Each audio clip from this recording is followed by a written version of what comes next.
ఈరోజు Mothkur handloom cluster సొసైటీలో ఏర్పాటు చేసినటువంటి ఆత్మీయ సమ్మేళనానికి ఆహ్వానించినటువంటి రాములు గారికి, లక్ష్మీనరసయ్య గారికి, గోవర్ధన్ గారికి, ఇతర కమిటీ సభ్యులందరికీ, పెద్దలకు, మా అక్క చెల్లెలకు అందరికీ మనస్ఫూర్తిగా ధన్యవాదాలు.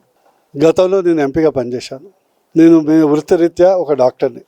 హాస్పిటల్లో కూర్చుంటే మీ అందరికీ తెలుసు, ఒక టాప్ డాక్టర్ రోజుకు 1,00,000-1,500 ఎటు పోవు సాయంత్రం వరకు. కానీ తెలంగాణ రాష్ట్రం వస్తే మన బతుకులు బాగుపడతాయని 5 సంవత్సరాలు తెలంగాణ ఉద్యమం చేశాం. తెలంగాణ సాధించాం. తెలంగాణ సాధించిన తర్వాత ఎంపీ కావటం జరిగింది. ఎంపీ అయినా కూడా తెలంగాణ ఉద్యమంలో ఏం చేశామో తెలంగాణ ఉద్యమ తరహాలో భువనగిరి అభివృద్ధి కొరకు ప్రయత్నం చేశాం. ఈరోజు ఒక ఎంపీగా ఒక టర్ములే ఉండి 9,000 కోట్ల నిధులు భువనగిరికి తీసుకురావటం జరిగింది. 9,000 కోట్ల నిధులు.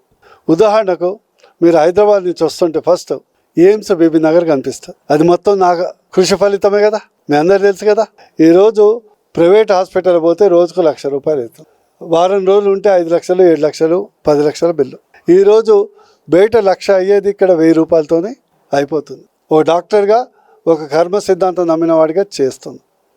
అదేవిధంగా కేంద్రీయ విద్యాలయం చేశాను భువనగిరిలో. ఎంఎంటీఎస్ చేశాను. ఎంఎంటీఎస్ చేయటం జరిగింది. అదేవిధంగా పాస్పోర్ట్ కేంద్ర, ఈ మధ్య మన ప్రతి ఇంట్లో యువకులు బయటికి పోతున్నారు. గతంలో వాళ్ళందరూ హైదరాబాద్ పాస్పోర్ట్కి పోవాల్సి ఉండే, కానీ నేను మన భువనగిరి తెచ్చాను. ఇప్పుడు ఎవరైనా కూడా హైదరాబాద్ వాళ్ళు భువనగిరికి వచ్చి చేపించుకొని పోతున్నారు. అదేవిధంగా మన తెలంగాణలో 2,500 కిలోమీటర్ల జాతీయ రహదారులు ఉంటే నా యొక్క పీరియడ్లో 524 కిలోమీటర్ల జాతీయ రహదారులు మన భువనగిరిలో నేను తీసుకురావటం జరిగింది.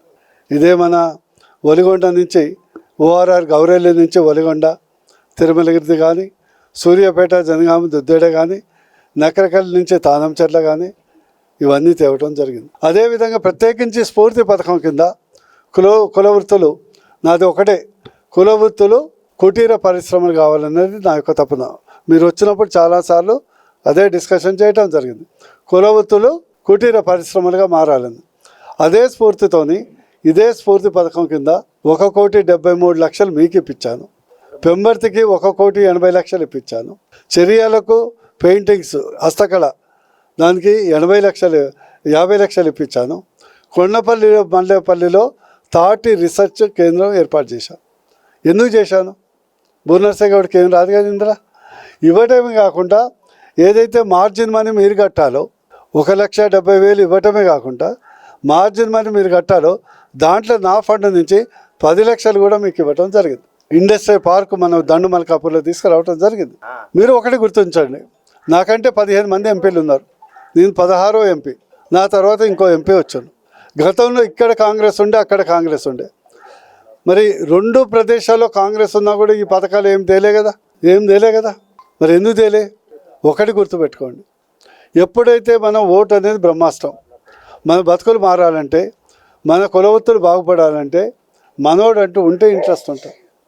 నేనున్నా కాబట్టి ఇంట్రెస్ట్ లేకుంటే లోపల రానిస్తాడా? కూర్చోబెట్టి టీ తాగిస్తాడా? గంట సేపు ముచ్చట పెడతాడా? ఢిల్లీ పోయి ఆఫీసులో 4 సార్లు తిరుగుతాడా? వాళ్ళు గెలవగానే పోయి ఏ రాష్ట్రంలో కాంట్రాక్ట్ దొరుకుద్దా, 800 కాంట్రాక్ట్ దొరుకుద్దా, 8,000 కాంట్రాక్ట్ దొరుకుద్దా అని చూస్తారు తప్పితే ఈ బడుగు బలహీన వర్గాలకు ఈ నియోజకవర్గం నుంచి చూస్తారా? మరి నా తర్వాత కూడా ఎంపీ వచ్చాను కదా. మరి ఉదాహరణకు నేను ఇన్ని చెప్పినాను, మరి వారు ఏం చేశారు ఒక చెప్పమని. నేను ఒకటం చేసినా, ఆయన ఒకటం చేశాను. ముందు వాళ్ళ తమ్ముడు చేశాను. నారి నడమమూరి హరి అని 2 మధ్య నేను చేశాను. ముందేం చేసిండు, తర్వాత ఏం చేసిండు, బూర్నర్సయ్య కూడా ఏం చేశాడు. అంటే ఒక మంచి వ్యక్తి, నిస్వార్థపరుడు, కర్మయోగి ఉంటే ఇది మార్పు వస్తుంది. అందుకని దయచేసి ఈ పార్టీలని పట్టుకొని తిరిగినంతకాలం బాగుపడవు. ఏ పార్టీ బోవో పెట్టదు.